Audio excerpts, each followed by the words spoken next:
저는 이후 추가 질의까지 보충 질의까지 해서 8분으로 좀 네, 그렇게 하도록 하겠습니다. 네, 국민의힘 배현진입니다. 제가 시간을 붙여서 지금 질의를 하겠다고 말씀드린 것은 이제 그 문체부에 지금 드리려는 질문이 같은 맥락이기 때문인데요. 우리 문체부의 감사가 과연 효용성이 있는가? 매번 유식행위로 진행되는 그냥 연말에 한번 때우고 지나가는 맹탕 감사가 아닌가 하는 질의를 하려고 합니다. 네. 올 그 여름께죠. 문재인 대통령의 회고록을 통해서 김정숙 여사의 타지마할 그 방문이 굉장히 세간에 화제가 되고 논란이 됐습니다.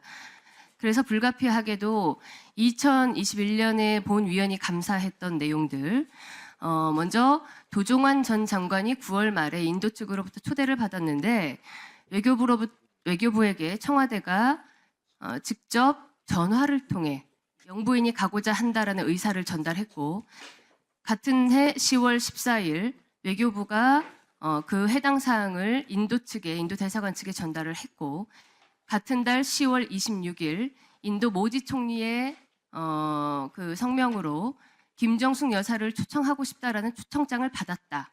이러한 사실들을 본연이 다시 상기시켜 들었고, 그 과정에서 청와대가 문체부 예산을 통해서, 이를테면 우리가 외교 순방이라고 하는 것은 명확하게 우리 국가 그 예산 법상에 국가 정상 및 총리 외교라는 이름으로 대통령과 총리만 사용할 수 있도록 외교부 예산이 편성돼 있는데, 그것을 사용하지 못하게 되자 영부인 단독이었기 때문에 문체부를 통해서 마치 문화행사 시찰인 것처럼 유사한 방식으로 예비비를 편성해서 갔다 왔다.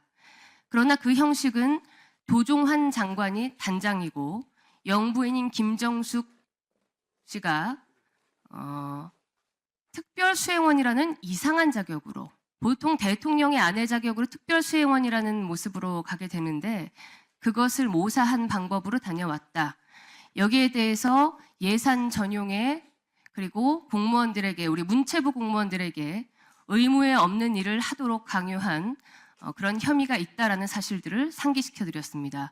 또한 청와대 관계자, 직원들이 예비비가 편성되기 직전에 마치 그 예비비를 미리 선불처럼 당겨 쓰듯이 비행기 경비 등을 미리 땡겨서 결제를 하고 다녀와서 예산법을 위반한 사항, 그리고 현지 타지마할에서 우리 문체부 직원들이 전혀 장관과 여사와 동행하지 못했는데 그 이유를 추궁하니 청와대 쪽에서 영부인의 타지마할 방문, 그것도 관광객들을 모두 입장시키지 못하게 하고 했던 그 타지마할 방문에 동행하지 말라는 지시를 받았다라는 사항까지 모두 저희가 진술을 확보해 지금 수사 중인 검찰에 제공을 했고, 이 사항은 검찰 조사를 통해 지금 진행되고 있습니다. 장관 여기까지 아시죠? 지난번에 예, 얘기를 들은 거. 사실은 이 내용은 2022년에 제가 감사를 했을 때 문체부의 진상을 정확하게 밝혀달라고 드린 내용이었는데, 그때 유야무야 감사를 진행하다가 말았습니다. 만약에 당시 제대로 감사가 진행됐다고 하면 문체부 내부에서 본위원과 국민의힘과 국회에서 추후에 이렇게 예산 내역을 문서를 꼼꼼히 따지고 문체부 직원들을 소환해서 관련, 당시 여기도 앉아 계시는데요, 왜 그렇게 했느냐라는 그 증언을 받을 필요가 없었겠죠. 자, 당시 지적하지 않은 사항이 하나 더 있습니다. 영부인의 프레스센터, 단독 프레스센터 들어보셨나요? 네. 들어본 것 같습니다. 이 인도 방문 당시에 김정숙 여사가 프레스센터를 설치하겠다고 해서 문체부가 3,400만 원의 예산을 편성을 했습니다. 근데 이게 문체부 직제를 위반한 사안이에요. 직제라고 하는 것은 행정기관의 직무와 직위에 대한 제도, 조직 운영의 구조, 조직법, 그러니까 그 제도에 관한 내용을 이야기하는 건데, 문체부 직제상에는 제35조 7항 8호 정상 외교 및 국빈 방한 행사 홍보 지원을 위해 프레스센터를 설치할 수 있다, 이렇게 되어 있습니다. 그러나 영부인은 정상이 아닙니다. 게다가 당시 방문은 단장인 도종환 장관이었습니다. 그러니까 직제를 위반한 상태에서 프레스센터를 설치하겠다고 예산을 물론 이해합니다. 그때 문체부가 당시 저희에게 진술하기로 바지 사장, 들러리로 간 게 맞느냐라고 했을 때 예라고 하셨기 때문에 이해를 합니다. 자, 청와대 요청에 따라 설치했다라는 그 문서를 한번 띄워주실까요? 그러니까 영부인께서 당시 그 인도 방문을 하는데 마치 대통령처럼 모든 구색을 갖춰서 가신 거예요. 장관님, 이거 되게 이상하죠? 더 심각한 거는 이렇게 갔는데 프레스센터를 사용하지 않았다고 합니다. 설치는 했다고 해요. 그러면 저희가 설치한 자료, 사진을 좀 달라 했더니 그 어느 한 장도 흔적이 남아있지 않습니다. 문체부 예산 3,400만 원은 어디로 갔을까요?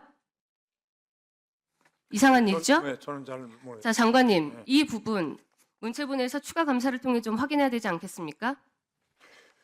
뭐 이 부분은 제가 좀 처음 듣는 얘기 같은데요. 이거 확인하셔서 네. 예, 네. 그 감사를 검토하시고 네. 종감 전까지 이 부분도 확인을 부탁드리겠습니다. 종감 전까지 예. 알겠습니다. 또 한 가지입니다. 2023년 역시 본위원이 감사 지적한 내용입니다. 우리 한국문화예술위원회 문예위가 대한민국이 반국가단체로 규정한 조총련 산하단체에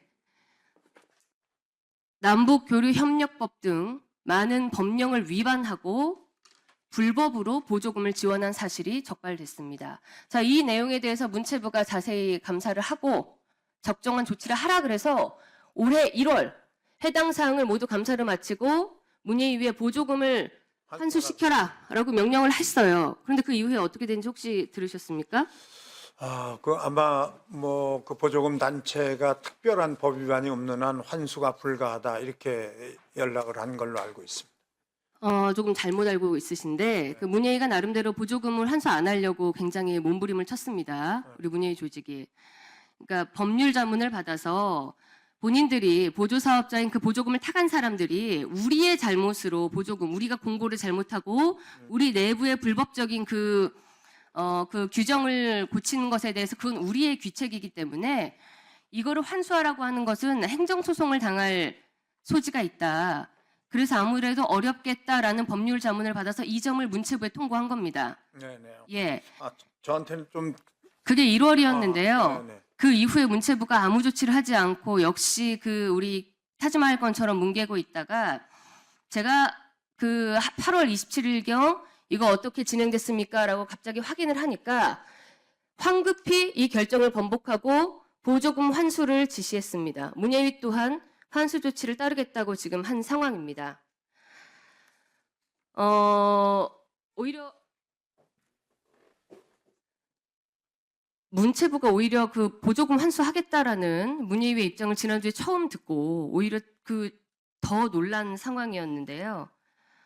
올해 1월 문체부 환수 통보받기 전 한 번, 그다음에 받은 후에 2번, 그다음에 이렇게 총 3번을 문예위가 보조금을 환수를 안 시키려고 노력을 한 거를 문체위가 말하자면 같이 보조를 맞춰서 멍석을 깔고 앉아 있어 준 겁니다, 장관님. 글쎄요. 뭐 자, 앞에 말씀드린 대로 문체부의 감사, 저희가 국정감사를 진행하는 것은 국민들이 낸 세금을 나라 행정부에서 어떻게 살림살이를 제대로 하고 있느냐를 저희가 살펴보는 일이죠. 가계부를 들여다보는 일입니다. 네. 잘못됐으면 시정해야 하고 맞습니다. 불법적인 일이 있었으면 마땅한 처분을 받아야 합니다. 그런데 계속 문체부에 들어갔다 하면은 깜깜이에요. 이 2가지 사안들 확실하게 다시 검토하셔서 감사를 진행하시든 고발 조치를 하시든 그 확답을 주시기 바라겠습니다. 알겠습니다. 네. 네.